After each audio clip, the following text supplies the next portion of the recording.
Queridos alumnos, en esta clase continuaremos estudiando la segunda parte de la organización subcelular.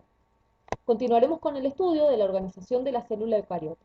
En este caso abarcaremos el estudio de las organelas citoplasmáticas. Muy bien, comenzaremos entonces con el estudio de las organelas.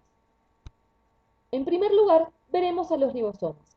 Recordemos que estos están presentes tanto en las células eucariotas como en las células procariotas. Los ribosomas se sintetizan en el nucleolo, que es una estructura compacta que se ubica en el núcleo.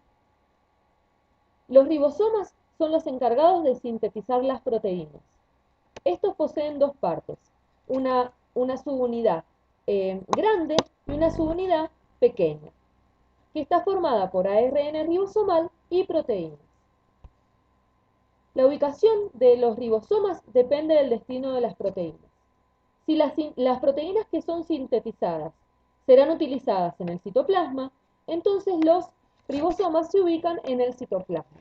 En cambio, si se sintetizan proteínas de membrana o proteínas de secreción, entonces estos ribosomas se ubicarán en el retículo endoplasmático rugoso.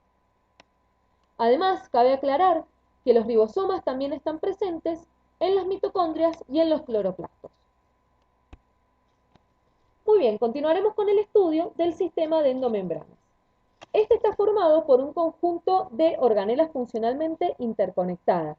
Cada compartimento o organela es funcionalmente diferente, ya que contiene enzimas específicas que les permiten realizar funciones propias de cada organela. Este sistema está formado por el retículo endoplasmático, el complejo de Golgi, los lisosomas, vacuolas y vesículas. Comenzaremos estudiando el retículo endoplasmático.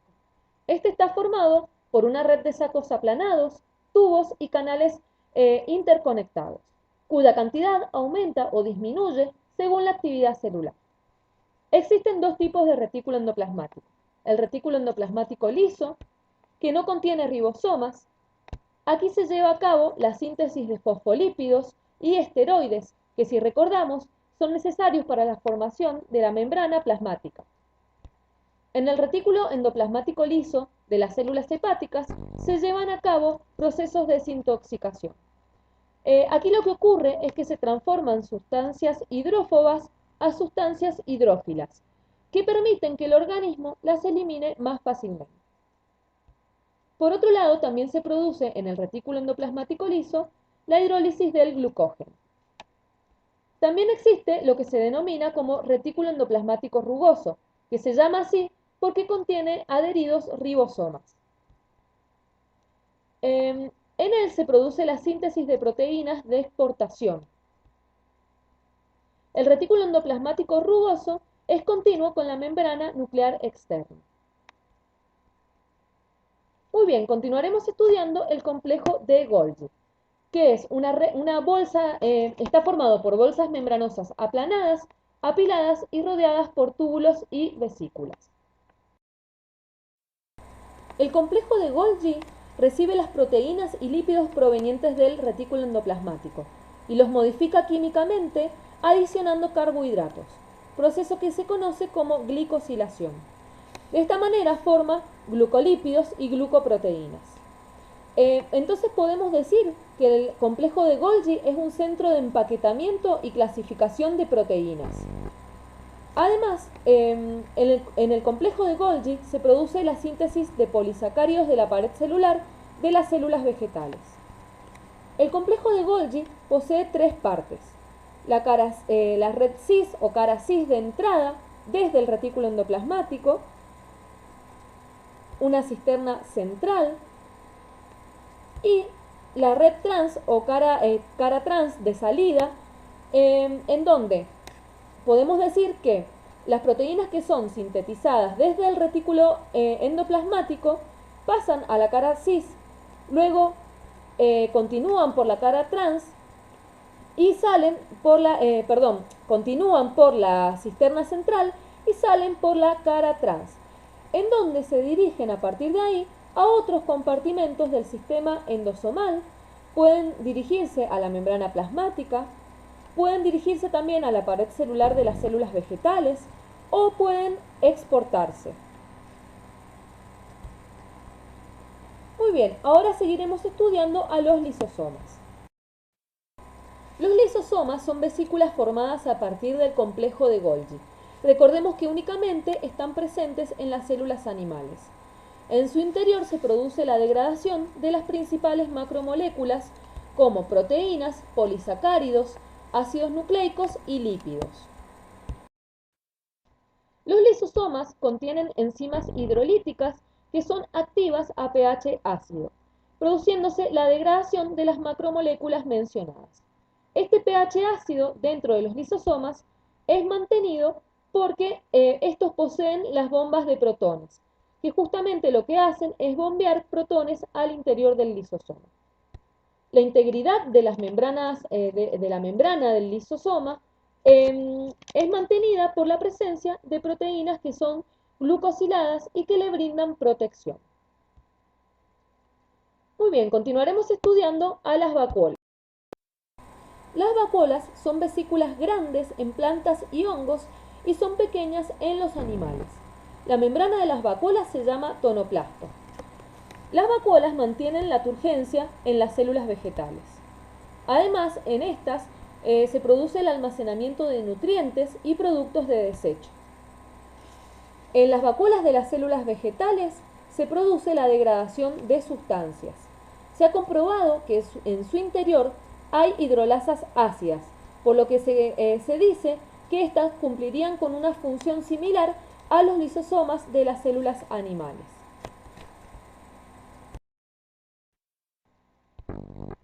Seguidamente estudiaremos los peroxisomas. Estas vesículas no se consideran parte del sistema de endomembrana, porque no provienen del aparato de Golgi. Estos poseen una membrana simple y es uno de los principales sitios de utilización del oxígeno junto con las mitocondrias. En ellos se produce la degradación de ciertas sustancias como los ácidos grasos y de sustancias tóxicas como por ejemplo el etanol. Poseen enzimas oxidativas como las oxidasas y también poseen enzimas catalasas. Las enzimas oxidativas como las oxidasas transfieren hidrógeno de varios sustratos al oxígeno, produciendo peróxido de hidrógeno. Posteriormente, la catalasa lo que hace es producir la escisión del peróxido de hidrógeno en agua e hidrógeno. Los peroxisomas se encuentran en las hojas de las plantas, en donde se produce la fotorrespiración. Y también se encuentran en semillas, en donde reciben el nombre de glioxisomas. Aquí se produce la conversión de ácidos grasos en azúcares, proceso que es fundamental ya que estos nutrientes son esenciales para que se produzca la germinación de las semillas. Muy bien, continuaremos estudiando las mitocondrias. Estas se encargan de un proceso vital para la célula, que es la respiración celular. Aquí se produce la degradación de moléculas orgánicas con consumo de oxígeno y se libera energía que posteriormente se almacena en forma de ATP. La cantidad, el tamaño y la concentración de las mitocondrias dependen del requerimiento de energía de la célula y también del número de las crestas mitocondriales. Cabe recordar que las mitocondrias poseen sus propios cromosomas y ribosomas. Estas poseen una doble membrana, la membrana externa y la membrana interna, que forman las conocidas crestas mitocondriales. En el interior de estas crestas se encuentra la matriz mitocondrial. Y entre la membrana externa y la membrana externa se encuentra lo que se conoce como el espacio intermembrana. Cabe recordar que las mitocondrias se reproducen por fisión binaria. También, bueno, dijimos recién que poseen un ADN circular, o sea, un cromosoma propio, y que poseen ribosomas que son similares a los procariontes, lo cual constituye una evidencia para la teoría endosimbiótica, que explica el origen de las organelas actuales, es decir, de los cloroplastos y de las mitocondrias. Muy bien, continuaremos estudiando los plástidos. Estos plástidos se encuentran presentes únicamente en las algas y las plantas. Poseen doble membrana, tienen cromosomas y ribosomas propios, al igual que en el caso de los cloroplastos, al igual que en las mitocondrias. Y existen distintos tipos de plastos, como por ejemplo los leucoplastos, que se especializan en el almacenamiento de almidón, los cromoplastos, que almacenan pigmentos como por ejemplo los carotenoides, y los cloroplastos, que almacenan el pigmento clorofila y que es el responsable de que las células vegetales puedan realizar fotosíntesis. Muy bien, profundizaremos el estudio del cloroplasto. Este está formado por tres membranas: la membrana externa, una membrana interna y la membrana tilacoide, que se apila formando lo que se conoce como granos. En la tilacoide se encuentra el pigmento fotosintético clorofila. Aquí la energía lumínica se convierte en ATP. Luego, en el estroma, el ATP, que es, digamos, es el líquido que se encuentra rodeando los tilacoides, el ATP convierte el dióxido de carbono en glucosa, lo cual es el nutriente que utilizan las plantas. A partir de esto podemos decir que los cloroplastos son organelas de vital importancia en las células vegetales, ya que dijimos que en ellos se lleva a cabo la fotosíntesis, que es un proceso fundamental para que la célula vegetal, pueda mantener a las plantas y que las plantas puedan crecer. Muy bien, por ahora esto es todo y espero que les haya servido y nos vemos en la próxima.